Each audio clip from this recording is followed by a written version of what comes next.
Have you ever been looked down upon just because you're a single mother? Have you ever walked into a room where every gaze didn't greet you with respect, but with whispers wrapped in fake smiles? This is not a story about revenge. This is the journey of a woman who was once publicly humiliated in front of hundreds of people right in the middle of a wedding in her former family. A mother who never spoke much, never complained, simply bowed her head and worked tirelessly to raise her son with kindness. But then, when cruel laughter echoed through the hall, that very son, only 8 years old, stepped onto the stage and exposed all the truths the adults tried to hide. And from that moment on, reputations, careers, and all those glittering masks began to fall away. If you've ever thought that silence equals weakness, this story will make you reconsider. Because sometimes the quietest women are the storm no one ever saw coming. Emily Watson stood silently by the small window of her third-floor apartment, cradling a steaming cup of coffee in her hands. The morning sunlight filtered through the foggy glass, gently caressing the lingering fatigue from her late shift. Spring had arrived in Portland, and the chilly air had a way of stirring emotions, especially for someone who had grown used to living with silence and resilience. The old apartment, its wooden floors creaking softly beneath each step, wasn't anyone's dream home, but to her, it was everything: a safe haven built from pride and the unconditional love she gave her son Noah. The 8-year-old boy was struggling with his tie in front of the mirror in the living room, his tiny hands fumbling in frustration. "Mom, I can't do it." His voice broke through the stillness. Emily set her cup down and walked over to him, her hands instinctively adjusting the folds of the red tie. "It's tough, huh? But I've got it," she said with a soft smile, her voice like a melancholy lullaby. But inside her, a storm raged. Today was no ordinary day. It was the wedding of Cassandra, her ex-husband's sister, a woman who had never hidden her disdain for Emily. They had never accepted her a waitress who dared step into the Sanders family of family, where prejudice was always cloaked in a veneer of politeness. 3 years ago, Richard, her ex-husband, coldly uttered the words, "I want a divorce," as if casting off a burden, and walked away, without looking back. Emily didn't cry, didn't beg. She quietly signed the papers and left in the pouring rain with her son. In the years since she worked quietly at the Riverbend diner, collecting every tip to pay the rent, buy notebooks for Noah, and piece together a new world behind the ruins of her broken marriage.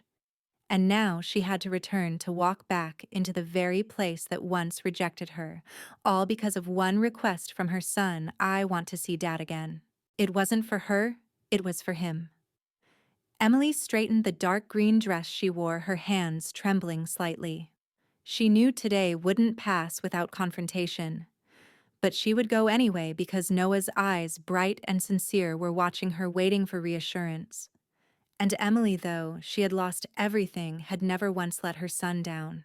The taxi pulled up in front of the Ocean View Grand Hotel, where crystal chandeliers cast light through tall glass panes, making everything inside shimmer like a world that didn't belong to Emily.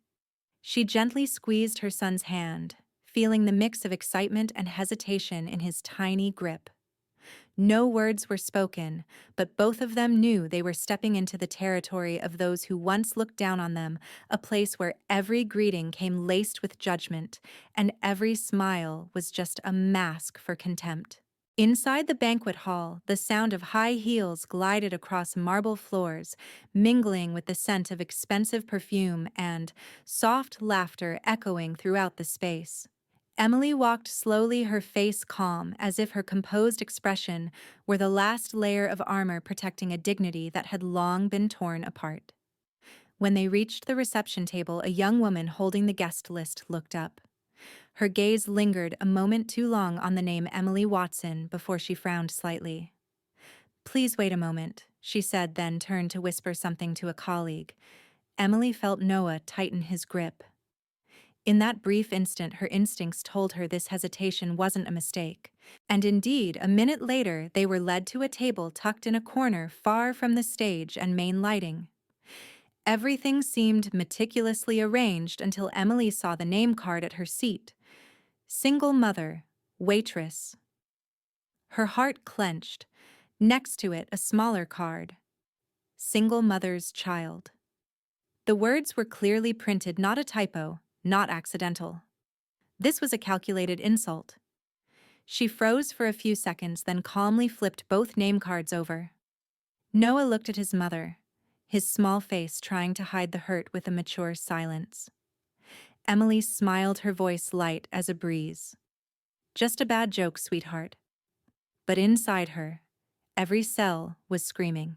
The ceremony began. Soft music, gentle lights falling over Cassandra's extravagant wedding dress as she walked down the aisle like a queen among courtiers. Guests applauded, wine glistened in crystal glasses. And then the familiar voice of Margaret, her former mother-in-law, echoed through the microphone, sweet as sugar coating a blade. "We are so delighted that today is a day of love, of family reunion."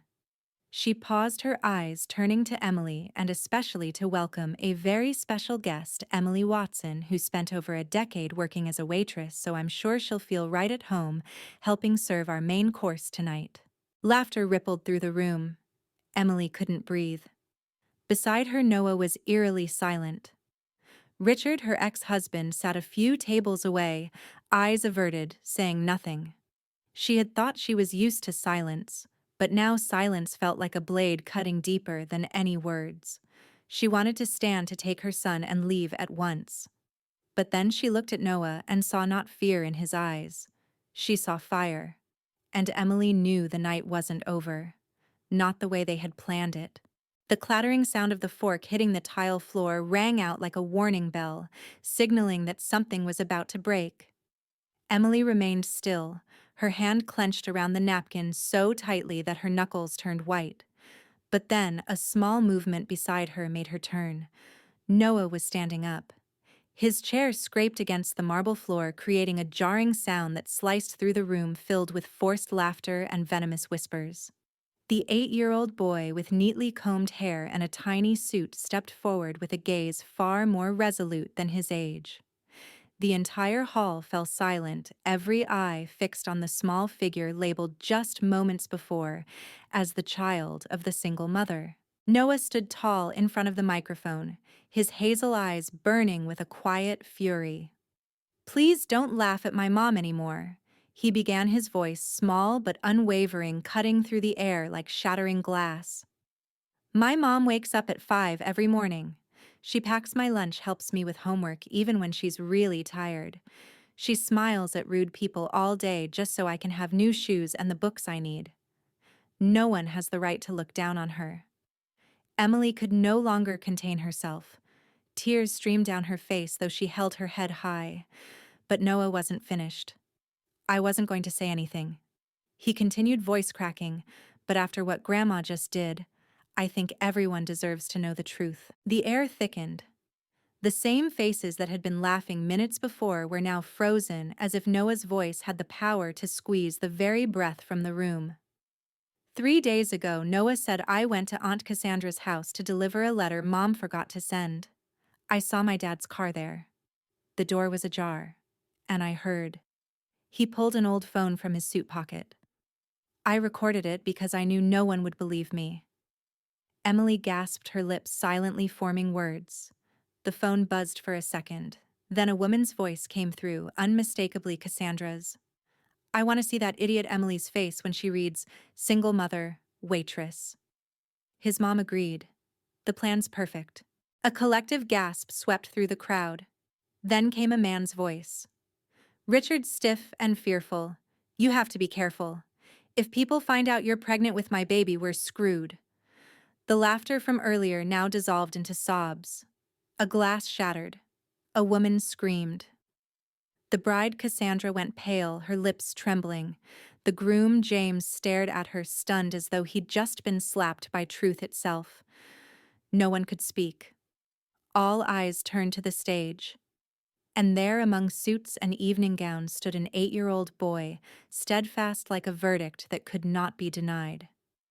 a boy who had reclaimed his mother's dignity, and in doing so brought down a mask painted with lies for years. In that fleeting moment, the entire wedding hall seemed to be drained of sound, every gaze fixed on the small phone screen emitting those horrifying words. No one spoke, but every face began to distort, shifting from shock to horror, then shattering beneath the weight of the raw truth. The bride Cassandra stood frozen like a statue, her hands trembling as her own voice continued to play. If Emily finds out I'm pregnant with your child, everything will fall apart. But it's okay. After the wedding, I'll tell James it's his. A glass shattered at the front table, jolting the crowd. Someone had dropped their wine upon hearing the word pregnant. Emily felt frozen in place, blood rushing to her ears, but she never took her eyes off her son. That little boy, he was the reason she hadn't collapsed. Below the stage, James the groom stood pale as a sheet. He took a step back, looking at Cassandra as if she were a stranger. He didn't ask. He didn't scream. He simply removed his wedding ring, set it on the table in front of him, and turned to leave. Cassandra lunged forward, tears streaming, screaming in desperation. James, it's not what you think. I love you. But James only shook his head, a dry, bitter laugh escaping his lips. You love me. You cheated on me with your own brother and planned to make me raise someone else's child. That's love. He walked away without looking back, his family following guests who had arrived at the celebration with high hopes now leaving in disgrace. Margaret, the same woman who had used the microphone to humiliate Emily, stood motionless, her usual haughty expression now contorted with shame. Her eyes darted quickly from Richard to Cassandra, to the crowd who now viewed them as an unerasable stain. Richard tried to rise, but the movement only drew more attention. The man who had once been a husband who had abandoned Emily without a word of apology now bowed his head and admitted with a trembling voice, "It's all true." There was nothing left to hide, no more excuses. Cassandra collapsed into a chair, hands covering her face, sobbing uncontrollably. Emily said nothing. She didn't need to. Every insult, every look of disdain, every degrading word hurled at her over the years had all come crashing down on their own. Amid the ruins of a family once thought respectable, Emily rose, taking her son's hand in hers. She held her head high, walking through the crowd, people who now could only lower their eyes. Not a single goodbye, not a glance of regret. Each step she took was a strike against the elaborate facade the Sanders family had so carefully constructed. When the banquet hall doors closed behind the mother and son, no one dared to stop them, because no one there deserved to. And Emily knew the nightmare was over. But a new chapter 1 of strength and dignity had just begun. Emily returned to Riverbend Diner on Monday morning as if there had never been a wedding, a scandal, or a night that shook everything. Same old uniform, her hair neatly tied back, the same steady footsteps gliding past every table, but in her eyes something had changed, a quiet confidence, like a flame newly freed from the dense ash of years spent buried. Co-workers who once whispered behind her back now gave subtle nods as she passed. Regulars who used to order without even looking her in the eye now greeted her with smiles. Some whispered, "That's the woman from the story." The one who stood tall through the humiliation. Emily didn't respond, didn't confirm or deny. She let the story speak for itself. A week later, Mr. Hartman, the owner, called her into his office. The small room with its frosted glass door had always been the place she entered to collect paychecks or fill in a last-minute shift. But this time he looked at her differently, with respect. "For 10 years you've not only been the hardest worker here," he said slowly, "but the one I want everyone else to learn from. I want to promote you to assistant manager." Emily could hardly believe what she was hearing. For years she had dreamed of this, only to extinguish that hope, the same way one turns off the stove before bed out of habit and resignation. But this time, the flame remained. She nodded, her voice choked with gratitude, not bothering to hide her tears. That evening, when she returned home, Noah came running to show her his math test, proudly bearing an A+. His eyes gleamed like stage lights. "I did it because you practiced with me," he said, beaming. Emily pulled him into her arms, her heart weightless, as if all the pain that once pressed down had turned to wings. But what moved her most was Noah's gaze, not wary or timid as before, but the look of a boy who knew his mother was someone no one could break. Weeks later, Noah came home with a certificate. He'd won his school's debate competition on the topic, standing up for what's right. Emily watched him on stage accepting his award, a new sense of hope swelling in her chest. Her son, once labeled the child of a single mother, was now a source of inspiration. And she understood from the ashes of insults the two of them had begun to build something beautiful pride, not because they were forgiven, but because they had stood up at the right time in the right way and true to who they were. As summer faded into its final days, the city of Portland donned the quiet stillness of lengthening afternoons and sunlight casting a golden hue on every corner. But inside the small third-floor apartment, another kind of change was unfolding, not loud, not ostentatious, but profound and irreversible. Richard was fired from his company just 3 weeks after the disastrous wedding, not due to the scandal reported by the press, but because the leadership quietly realized his image and ethics no longer aligned with an organization that championed community values. The firm handshakes of yesterday had become reluctant nods. The meeting room doors that once opened wide for him now closed silently behind his back. He became a man no one wanted to introduce or even mention. Cassandra disappeared from social media as if she herself couldn't bear the scrutiny of the world. She left the city and moved to a small town up north, where no one knew about the failed wedding, about the child born with a stain already attached. She lived quietly, raising the baby alone, the life she once mocked Emily for having now circling back with cruel irony. Meanwhile, Margaret, once the epitome of elegance and social power, was now shunned by those she had once entertained with fine wine and mint cookies. Dinner invitations went unanswered. Charity clubs stopped sending letters. Her grand mansion had become a hollow place filled only with echoing footsteps and old photographs no one looked at anymore. One evening, Emily received an envelope adorned with a familiar floral pattern. The handwriting was shaky but carried the same stubbornness of someone who had always let attitude speak over truth. It was a letter from Margaret. She didn't ask for forgiveness. She simply wrote, "I was wrong about you. I don't expect to be accepted, only to have you know that I now understand." Emily read the letter in full, set it down on the table, and after a moment of silence wrote back a few lines. "I can let go of the past, but that doesn't mean I will forget it." Then she sealed the envelope and mailed it off, her final act of closure on a life she no longer lived. Not long after, she officially enrolled in evening nutrition classes at the local community college. For years, Emily had neglected herself to raise her child, to endure, to survive. Now she was living to grow. Amid evening lectures and textbook pages, she was no longer the woman labeled waitress.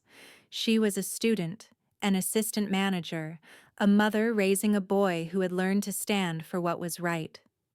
And for the first time in her life, when Emily looked in the mirror, she saw herself not through the eyes of others, but in the steady gaze of a woman once underestimated but never weak. On an early autumn morning, as Portland quietly shifted into a new season and the first leaf fell onto the window ledge, Emily Watson pinned a small nameplate onto her new uniform, Deputy Manager.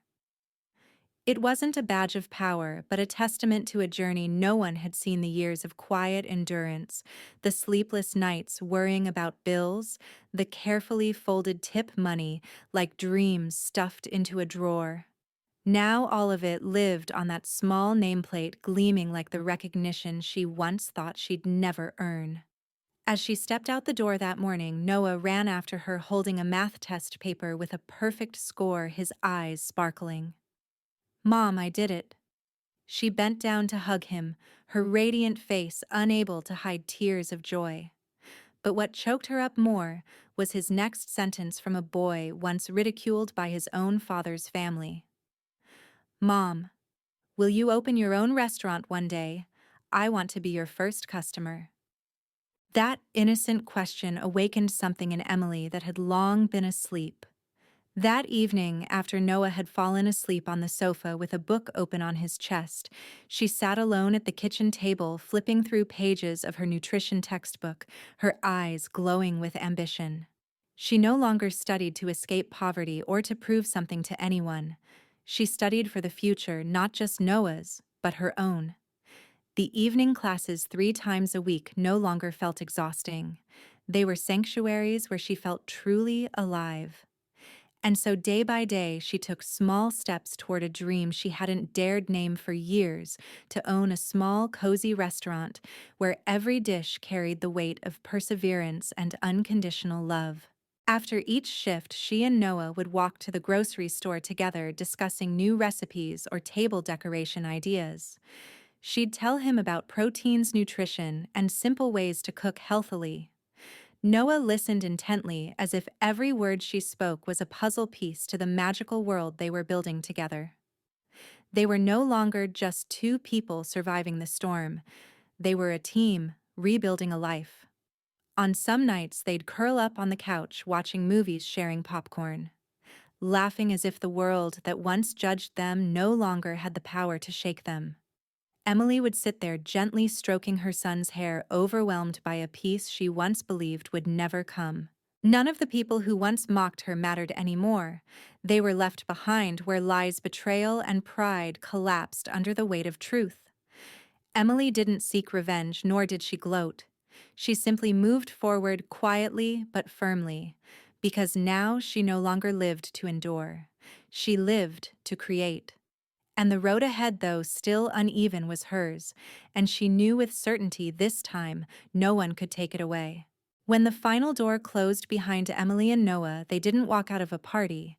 They walked out of a past that once held them captive in scorn and pain.